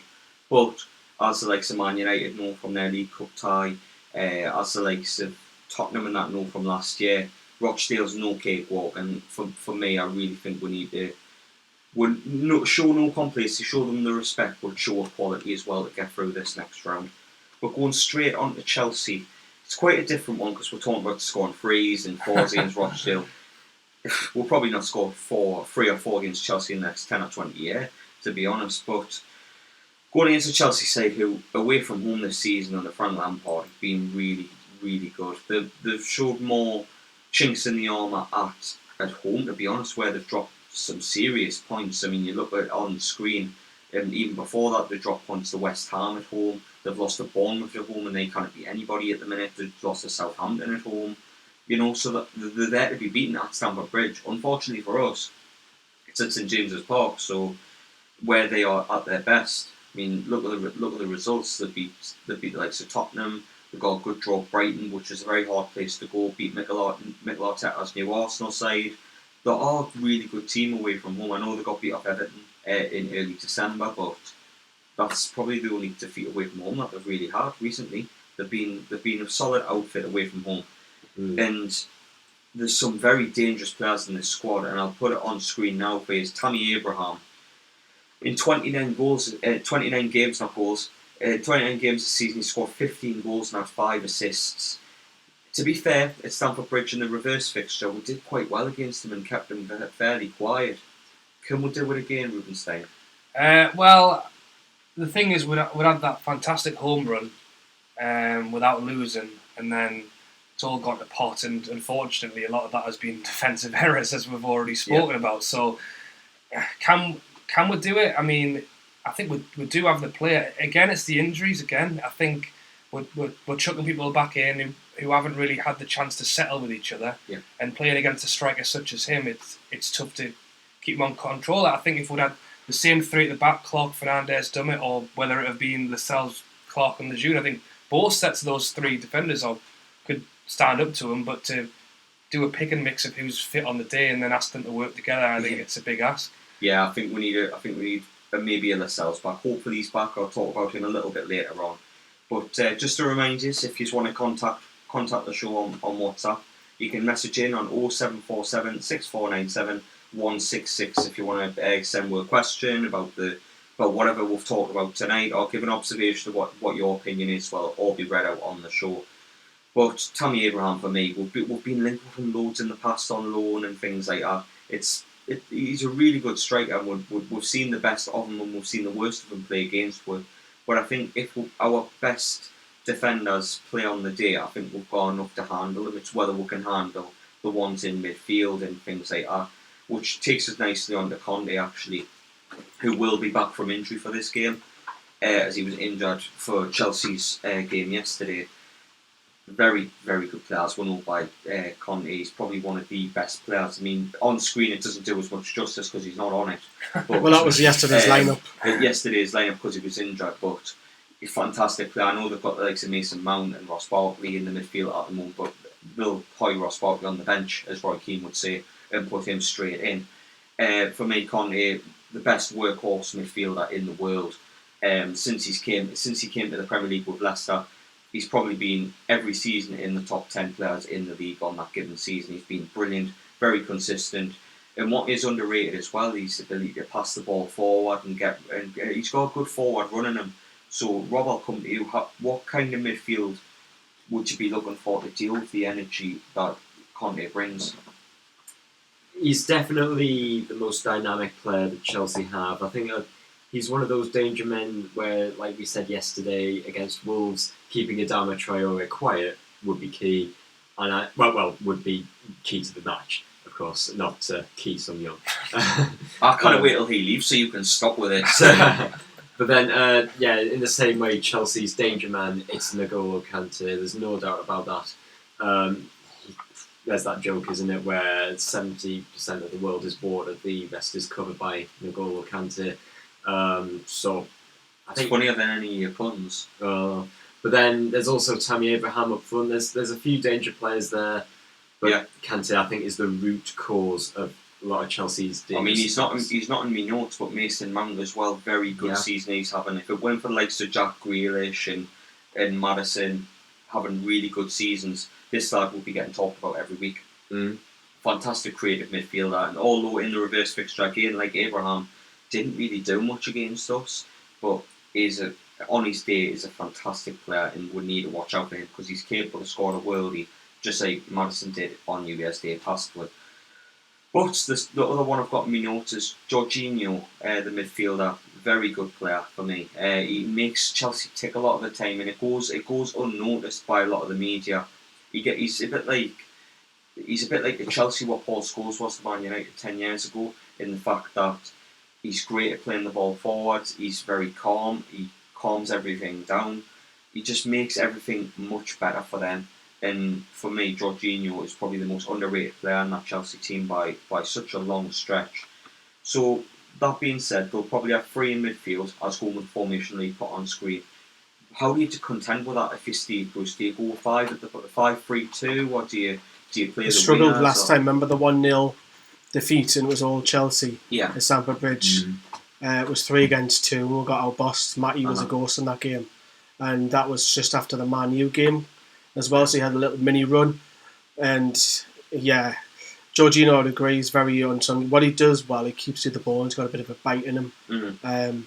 Obviously good at penalties with his daft little run up, and he waits for the keeper to dive. He's a bit like Fabregas, but Fabregas obviously was a little bit better than Jorginho. But in the sense that he's good on the ball and really calms things down, I think he is a great player for them. I think Abraham gets a lot of service. You've got to stop that as well. Willian, if he starts, is one of the best technical players in the league for me. I know he's getting on a bit as well, and he doesn't start every game. And then you've got the full-backs bombing on as well. That's a strength. Whether it's Alonso, whether it's Reece James will probably come out. So they're strong in a lot of positions. I don't feel they're strong through the centre, and the goalkeeper's got a mistake in him as well. So yeah, for sure. I think there's something up there, and I think Andy Carroll would be best suited to start that one. I hope he doesn't start against Rochdale, because Carroll won't start 2 in a week. But Chelsea like to keep the ball on the ground, move, fluid, get the wing backs up or full backs. So it'll be a difficult game, but like I say, Chelsea do not have the greatest record here, and I fancy us to get something from it, me. Maybe, but to go back to the question, I'll come to Rubenstein for this one. The two, they obviously have a 3-man midfield. Would you go for flat 3 in midfield to try and counter that, or would you go with 2 and try and persist with the wingers? Well, it's like reading the future at the minute. It's tough. We can read the future. This is why you're on this show. I think if I had to go with a formation, I think I would. Without listening to what Lee said 5 minutes ago, I probably would have said 5 at the back with 2 in the middle and then the 3 up front. Just because I think Chelsea will have a lot of the ball. I think we will be under pressure a lot of the time. And if we are going to get something out of this game, it would probably be on the counter. Having said that, Lee's just told me that last time the 2 in the middle couldn't handle it. Couldn't handle it, Stamford Bridge. And if we're going to do that again, then that might be the downfall. But then would you go? What would you go 4 at the back and then have 3 in the middle, or would you pull if you want to stop that 3, and Bruce is conscious of that, I think you might drop Almiron to help into that. I know because he drops Almiron. Not drop him into that 3 midfield, right. And him being the furthest man to break. Although he looks better there, I think that's what Bruce might do. But like I say, I think it would be smart to go 3 because the midfield had so much time on the ball against the 2 when we went. But you don't want Almiron doing too much defensive work. That's the question around the there. The thing is that he's been that good at the minute. Like he's managed but you want him at the other end of the pitch, don't you? Yeah, of course you want him at the other end of the pitch. But with how hard Miguel Almiron works, he can do that as well. I mean, that tackle that we spoke about before with Adama Traore just shows his defensive work ethic has always been there. So for me, it's fantastic. I personally, I'll go for 3 in midfield, 5 at the back, and maybe someone just off the striker. Who knows? To take it on to the team news for Newcastle, though. Newcastle expect Fabian Schär, Lee, your favourite player. Yes, he's elegant. Shelvey, Lascelles, Manquillo, Yedlin, Dwight Gayle, all expected to be back for this game against Chelsea, which will be fantastic to see because we've had that many key players out at the minute due to the Christmas period and the amount of injuries which we discussed before. But the 3 main players that I've got is ASM, Jonjo Shelvey, and Lascelles. All could be involved and all very key players for the team. Rob, I'll come to you. How much have we missed ASM, Shelvey, and Lascelles collectively throughout the season? Collectively. Okay, so I think we're missing them for different reasons. Of course, yeah. Yeah, Lascelles for the leadership aspect. ASM, when you look at our record with him compared to without him, there's a big difference right there. So I think when you miss all of those individually, of course, Shelvey. Sometimes he turns up. Sometimes he's a bit what you say hitty missy. Yeah. But predominantly he's been hit this season, which I'm really pleased about. Really chuffed for him there. So that means that this season, whenever he's not been available due to injury, we really have missed him. So we just want one of them back. Just one of them back. Here's a question for you. Sorry to interrupt you. His comment just come in from Joe, because he is eligible. Would you play Savay? He's eligible to play. You might laugh, but he's eligible. He must have any match fitness though, sure. Yeah, or maybe He'll be very tired. Where would I put him in my starting 11? Mongolia. Maybe. So Very that's random place. Yeah, mate. I wouldn't play Savay. No disrespect to the comment, but yeah, match fitness not good enough to begin with. Wouldn't be doing ourselves any favours if we were to be playing there. And imagine he gets injured. To be honest, and if he got injured, Probably would. it's just another sub, because we've got 2 guaranteed forced injuries in anyway. I've worked them in it. Got a bit of a trend going. But for me, because the question I'm going to put is, because Lee gave us this idea earlier, a bit of a brainstorm, but Rubenstein, I'll come to you first. Out of the 3 players mentioned, who was the most important out of our ASM, John Joe Shelvey and Jamal Lascelles? I think for this upcoming game, I would say Saint-Max, because of the fact that we aren't going to have any of the ball, and if we do get a goal, it's probably going to be a counter. And with that in mind, I mean, Shelvey can pick the pass, don't get us wrong, but someone needs to be on the end of it. There's no point in Shelvey picking the pass to Atsu and Joe Litton all day. It needs to be Saint-Max, in hope that the defence can live without Lascelles for one more game. I'm gonna disagree. I'm gonna say Lascelles. Actually, I know ASM, the record without him is horrendous, but for me, I think Lascelles, because I think we've shown how much we've actually missed him over the Christmas. He really helps the likes of Lejeune, the likes of Cher. Really helps their performances and the way they play, because he mobilises them and keeps them in place. But I'd say Lascelles is the most important out of the 3 because he's the captain as well, but very close second being saint-maximin because of how much he brings to the team, and with what you say is Rubenstein in terms of like the counter and things like that. You're absolutely right in saying that ASM will be important towards that, as well as Almiron as well. I can't wait to see it. Inform Almiron back with saint-maximin. It's going to be really exciting for sure. I would agree with you though, Kyle. Lascelles. Anyone voting for Shelvey? Saying most important? Poor John. Poor John Joe. What's he done to it? The thing is with Lascelles as well is that as I was saying earlier about Richie, when everything was going right, there wasn't really too much chat about Lascelles, and then as I say, because things have gone so wrong in the defence recently, he's been desperate for him. I remember certain sections of the fan base saying when he got injured, well, it's just yeah. Other players can play, but trust me, you need that brass. Well, it's Richie and Lascelles coming back too, you need us. To go with flair and things like that. So for me, to move on slightly, we've been competitive against the better teams this season. Bar Leicester, of course, where we got hammered both home and away. Bar Leicester, we've been good against the better teams. We've been very competitive against Man United at home. We've been very competitive against Spurs away. Very competitive against Man City. Liverpool, even some extent away from home, will give as good as we've got for a team of our quality, I think. So it's too many people writing off for this weekend. Does anybody actually fancy getting something? Yeah, Rob, I'll come to you first. This weekend, yeah, I think our record at home to Chelsea, it certainly gives us that little bit of an edge. I'm not sure whether that will be conclusive, but I think they are a team who have developed some sort of inconsistency under Frank Lampard, and so 75% of the time they're there to be got at. Yeah, they're there to be got at 25% of the time. So I'd be very disappointed if we didn't try and get all 3 points. I'm not saying that I think a draw might be the most likely result, but I'd be disappointed if we didn't try to get the win. Lee, what do you think? Do you think we can get a win? I think I'm more optimistic about playing them at home than away, so I fancy we'll get a point. I think it'll be good if we can win Rochdale, stop that, because we're currently 5 wins, 5 games, from not A winning. win the game. against Rochdale would really get the. Then we'll get go the right, confidence okay, going. yeah, and hopefully Joe Littenberg's one, But anyways, we can dream. But going into Chelsea one, I'm more optimistic. I think we can get at least a point, but I also think we can put in a performance because Chelsea don't like coming to St James's Park for whatever reason.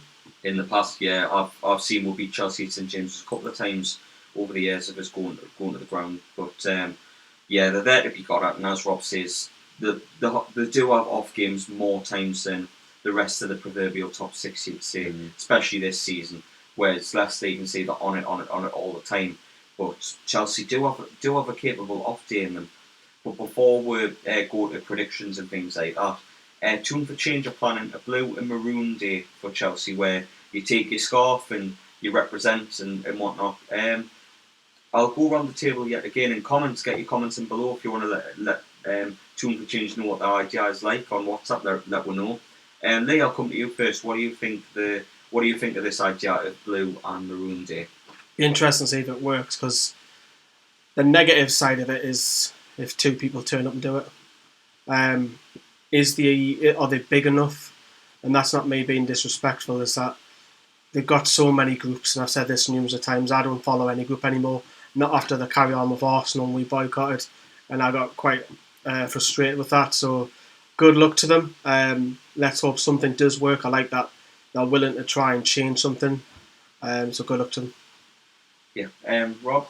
I think, the main point is that every Newcastle fan wants Mike Ashley out of the club, and there was a huge problem in the summer, wasn't there? The whole division that the prospect of boycotts caused, and I'm really pleased that they're trying to try something. I'm not saying it's going to work. It's definitely going to work. It's definitely not going to work. I'm not saying that, but I think the real biggie is that they're trying to do something that everyone can do, instead of causing divisions and fans arguing with other fans. I'm all for it.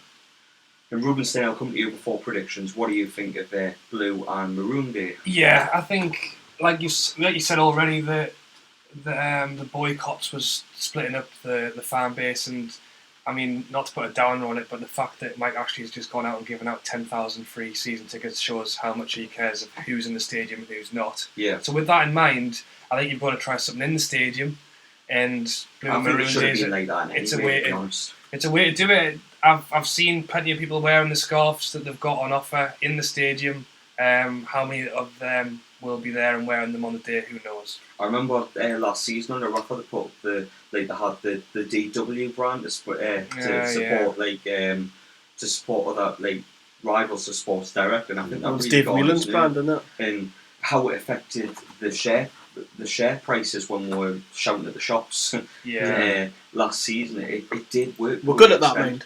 I mean, Tune for Change are doing some really good things. Don't get us wrong, I think the scarves that they've done, they sold really well and had a lot of traction, but I think, no disrespect to them, but I think the season ticket thing's really put them dead in the water until next season, and then they can pick something up again. Are they doing a minute of the game when everyone swings their scarf or something? Because that's the thing, it's No, just wear the scarf. The TVs need. They are still trying to do something, considering they've took a massive hit in the protests, because a lot of these groups were playing on protests this season. Don't go to any more games. Ashley out, if Rafa goes, we go, etc., etc. But with Ashley kind of finding a kryptonite to that and just giving out free season tickets, it just kind of shows that he's got the trump card every time, because those that have bought in and actually won the season tickets have another season ticket. Why not? Not people are going to take them. It's just something that they kind of control.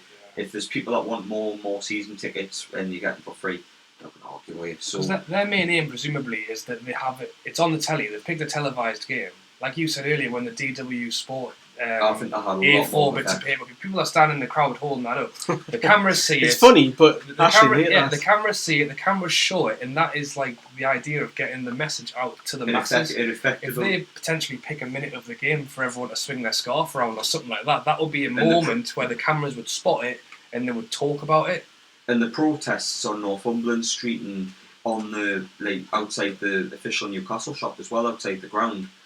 It got so much traction. It really did. I think it got a lot more traction from the media than the protests did. Yeah. Bar the Arsenal game, of course, because there was a lot of hype around that. But for me, I just think they're trying. I think Tune for Change are going for something smart to try and get their brand out there at games.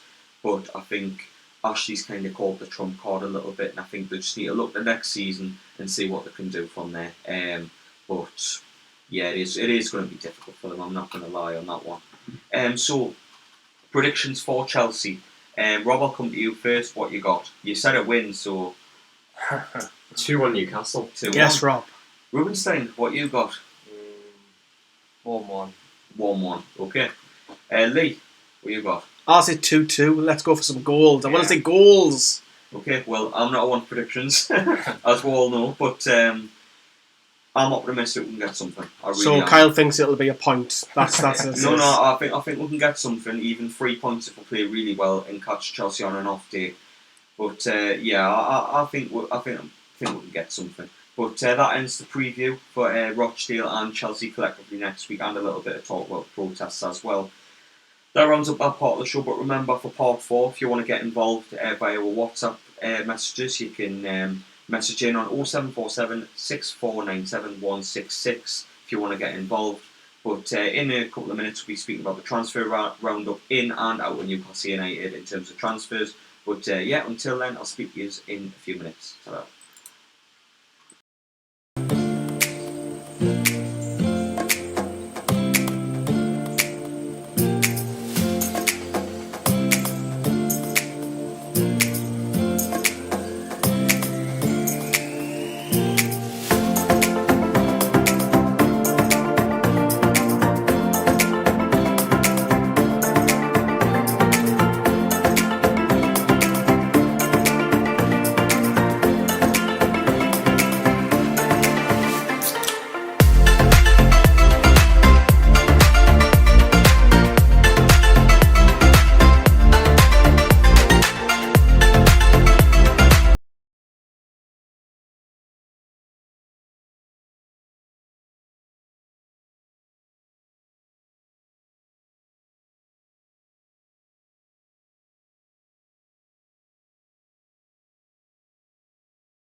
to part 4 of the Black and White Show here on Nova Radio North East 102.5 FM, as well as on YouTube with Newcastle Fans TV and Twitch, Twitter. I didn't even know on Twitch until 2 weeks ago. Amazing.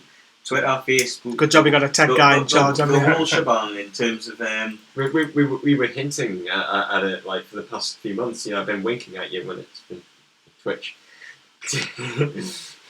That's the end of the show, ladies and gentlemen. Rob. Before we go into the transfer roundup, I'm going to plug the WhatsApp once again. You can text it, sorry, not text, you can WhatsApp in 0747 6497 166. And yeah, if you want to get involved, give us all the names of the players you want to see at the club. Yes, if you say, let me know what players you want. Just one word answers if you want. But yeah, going into the transfer roundup, and it's been an interesting week because we've been linked with half of the planet's strikers this week, from Belgium to Spain to England to former Arsenal players. The whole whack we've been linked with at some point this week. The first major one though was Olivier Giroud, from former Arsenal, now Chelsea, to be Inter Milan, but earlier in the week were linked heavily with the former striker. Would you have took him, Rubenstein? Yes. For sure. I'd probably take a lot of the people we've been linked with, to be honest. Again, just as I've said earlier, if Andy Carroll was 100% fit and was able to play every game, I'm not saying I would, but to be able to switch him in and out with Joe Linton, have that freedom, I would be happy. But Andy Carroll is running on low time. He hasn't got the legs anymore. Joe Linton's playing more than I'd like him to. We need someone else through the door. Very true. And the other one that is also on screen is Piatek from AC Milan. And in the past couple of days, according to Football Insider, who've got a couple of things right in the last summer with Joe Linton and things like that. So for me, I see them as more of a kind of a trusted source, not known like a Sky Sports or something like that. But they've said Piatek turned us down straight away. Didn't want to come to Newcastle on loan because he's holding out for the likes of Tottenham, with Harry Kane picking up an injury. They are linked with Jose Mourinho wanting a spare striker.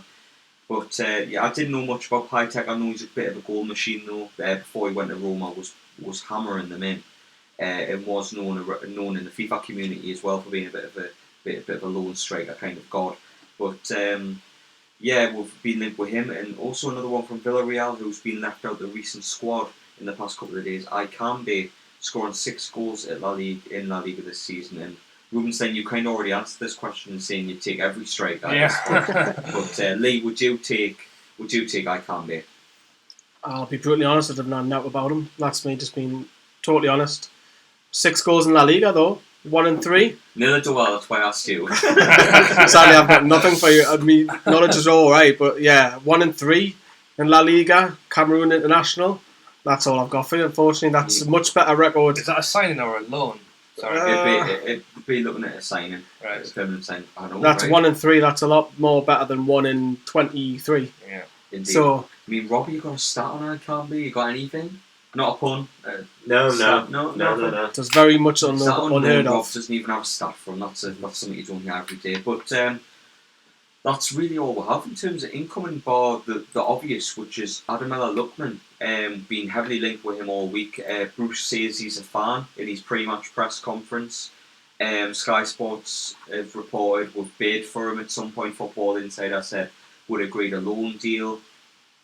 And this season, this season he's scored 8 goals in 26. Well, that one's... You've confused us. No, that one's Emmanuel Dennis, who we've also been linked to. We'll be linked with Dennis. All right. Well, I forgot to tell you before the show. I don't have him in my notes at all. But Dennis, we're linked with 8 goals and 26 and 2 assists. Would you take him before I go to Luckman, Rob? No. Similar. You've not heard of him either. I've heard of him. All right. He's just sort of like a downscale to Wesley Moraes, who signed for Aston Villa, of course, from Club Brugge. For me, Toko Akambe and Emmanuel Dennis, to be honest, I would rather persevere with Joe Linton. What? Wow. I know it's a minority view, but trust me, like I said at the start of the show, like with Joe Linton, I believe, I'm not saying it's definitely going to happen, but I believe Joe Linton will start firing them in once, we showed. I think a bit Joe of Linton patience. deserves time, but I think we need goals to keep them in the Premier League. We need a short-term solution. Even if someone on We're loan. doing all right for now. That's because the And not defenders the are striker doing the department. business. But yeah, thanks for that, Lee, with the random striker. But back on to Adamella Luckman, who's not really featured for Leipzig this season. He's only played 4 or 5 games this season. No goals. Signed in the summer from Everton for 22 million. He was after a successful loan spell last season. There, he's a raw talent. I'll say that much. He provides you an outlet. He's good on the break, very good on the ball. Can score you a couple of goals here and there, but he's not a centre forward. He's more of a left winger. So he'd be more, to answer the question earlier that Paul sent in, is Atsu good enough to play for Newcastle and should he be sold on? I think if Luckman was to come in on a permanent basis, I think that would spell the end for the likes of Atsu, Aarons, Jacob Murphy, those kinds, because that there wouldn't be any use for them if Luckman came in, because then you have strength and depth in that position. But for me, I think Luckman would be a good signing. I think a loan option to buy in the summer would be a good one. Leipzig looking for the 22 million that they spent in the summer for him though. And according to Sky Sports, that's what we'll bid for him to buy him outright this January transfer window. Ruben, say I'll come to you first regarding it. Adamella Luckman, what do you think of him as a player? I haven't seen loads of them. What I will say, and I agree with you, is if we can get him on a loan to buy, that would be our perfect situation. Back to what I said earlier, I mean, us being linked with anyone is a positive, and if we can get them, I mean, look, if they went, we want money up front. I want to sign them. We're not doing the loan. If Ashley were to bring up the money and pay it, then I think I would be happy. My only reservation, and you've mentioned it already, is that we've already got Joe Linton in here who we're trying to make work. To have someone else come in who to try and make them work as well. If we're going to bring one person in on a permanent signing, I think it needs to be a Premier League proven striker, if possible. If we can get him on a loan to buy, that will be perfect, because we can see what he's got. If we don't like him, we don't have to bother, and have the striker option. I think he'd be as well. playing on the wing, I think. Well, that's why I think we need to. The striker's priority. Yeah. And if we're going to bring one person in, I don't think it should. I mean, be he has played striker in his career, so not often enough. For me, it is a good signing, but I think we need a centre forward as well to come in, and maybe even a midfielder. Do you want to pronounce his full name? Do I want to pronounce? Yeah, his go full on, name? give it a shot. Ademola Olajide Alaid Ayola Luckman. That wasn't bad. For a lad from Shields with a very strong Geordie accent, I wouldn't say it was too bad of an effort. But I think it's a really good buy or loan if we manage to get him. Whether it's a permanent basis, I'd rather it was a loan so we'll have money elsewhere for other players. But beggars can't be choosers. If we can get him in, fantastic. Comments coming in. Kenny saying Glenn Murray 500k, absolutely not. Martinelli from Arsenal on loan. Martinelli, You can't see that happening. I don't think it would happen, but talking about it at the table, I'd say very good player. Well, yeah, he's a good player, but I think where he is right now at the moment with Arsenal getting the occasional game, I think that's best for him and his development. He's not going to. He's happy. He's just broken through. Even for a long spell, I can't see that. One thing is clear though. I think I've seen a couple of comments of Bowen. I think they've chose Luckman as a preferred option. But I think everyone will be in agreement at the table before I move on to the last couple of points of the show. Luckman will be a good sign for Newcastle for sure. Yeah. The last two, it's all outgoing from now on. There's no more incoming. Shock. But the first one, I'm just going to quickly go through on my own with this one. Key's been heavily linked to Celtic. Contract expires in the summer. Played against Rochdale, didn't play very well. I think he'll be on his way, personally, myself. Don't think he's good enough anymore. He was a very solid player under Rafa when needed. Looking at Wolves and that, I mean the games against Wolves and Watford last season where he came in and done very, very well. But for me, I think it's best for both parties if he moves on. I think even his dad said last month, time to move clubs, and I think Celtic will be a good move for him as well against teams in the Scottish League. Smaller club. Yeah, indeed, going back to playing. I thought you said smaller club there. Well, he's not wrong, is he? But Cool. yeah, Big statement. But Dwight Gayle, Steve Bruce has been talking about him and saying. And he said this after the game yesterday. I waited 2.5 months for him because he was injured. Then the team was doing okay, so he struggled to get into the squad. I've started him twice in the last 4 or 5 games, and he was excellent today before his injury. So he's not going anywhere. Dwight Gayle is staying. I've said in videos after the Burnley game and Man United on Boxing Day, maybe it's for best for both parties. I really appreciate his work in the Championship, but maybe time to go. But he's staying. So now that he is staying, I think I'm going to support him, because I've never been very much of a hater of Dwight Gayle. I've always appreciated the work ethic. I've always appreciated how much he puts in for the team, but always had that doubt of goal scoring ability in the Premier League. Lee, I'll come to you for this. What do you think of this emphatic statement from Steve Bruce in Dwight Gayle staying at the football club? If he's injured, he's staying anyway. So, if he's injured for more than 2 or 3 weeks, I think he'll be staying at the club. But personally, for me, if you're going to bring in a lone striker, I would sell Gayle and use that money to try and... he's staying. I don't think the injury's too long. No, he could be back. If in an ideal world, though, that's what I'd sell him, bring in a lone striker, then make that permanent. If that lone striker hits it off. To be fair, he could be a threat to Joelinton. Do you think he'd be a threat to Joelinton this time? I think the fact that Steve Bruce has come out and said he's going nowhere, he's covering his back if we do nothing in the transfer window. I think if someone came, it's all right. Takeover happens soon. If Ashley turns around or whoever turns around and goes, look, we've got this bloke, Luckman or whatever, we're going to bring him in, but we need to free up cash. We've had a 10 million offer for Gayle, or we're going to accept it. Steve's going to rip his arm off and say yes. And another key point as well, we'll have to sell before we bring in, because we've got a 25-man squad full up. One of them has to go, and that's probably key. Savvy, one of those two. Well, Savvy's not even registered, so it'll have to be key, won't it? I don't think Gayle will be the first out the door by any stretch, but I do think if we have an option in the window to bring another striker in, I think he'll be happy to move Gayle away. Yeah. Robert, what do you think of Dwight Gayle staying? Because I know you're a big fan of Gayle. Am I? big fan from the Championship. For the Championship, yes. I'm happy for him to stay. Of course, he provides good backup. He provides good competition to Joelinton and Carroll. Happy for him to stay, and it means that if he does go, then of course there was never going to be a guarantee that we weren't going to get a striker back in return. Luckman can play up top as well, but whether he will sign for us remains to be seen. Indeed. I mean, I know what I've said in the past with Dwight Gayle, but now that he's staying, definitely support the lad, because it's not like it's not like a Sissoko where he wants to leave or he's refusing to play or anything like that. But yeah, for me, he's staying. Quickly, I'll round up because we're in the last minute of the show. Henri Saivet has been linked with a couple of loans. We'll just kind of get rid of the lad. Get him out. If we can get him out as soon as possible. I know he's been linked with playing this weekend, according to someone in the comments, but no, just no, straight away. But yeah, that